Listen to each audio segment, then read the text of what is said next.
Patay ang isang lalaki sa sunog sa mahigit 30 bahay sa Bacolod City. Yan at iba pang balita sa Visayas. Hatid ni John Paul Siniel. Naabo ang mahigit 30 bahay ng sumiklab ang sunog sa Barangay Banago, Bacolod City. Nasawi sa insidente si Roland Embediado.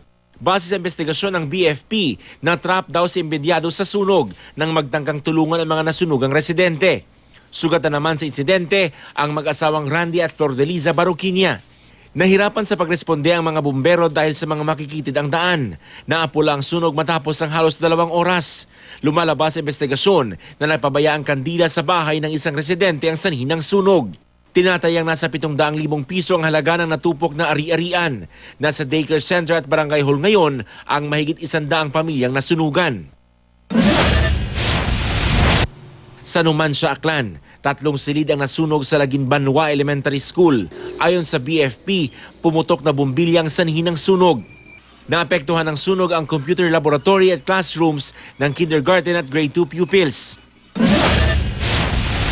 Sa Cebu City, ikinababahala na ng City Health Department ang pagdami ng kaso ng dengue sa ilang barangay. Sa Barangay Lusaran, 12 kaso ng dengue ang naitala mula Enero hanggang ika-15 ng Hulyo ngayong taon. Ito raw ang unang pagkakataong napabilang ang naturang barangay sa top 30 barangay sa may maraming kaso ng dengue. Ang Barangay Guadalupe pa rin ang barangay na may pinakamaraming kaso ng dengue na umabot sa mahigit 90.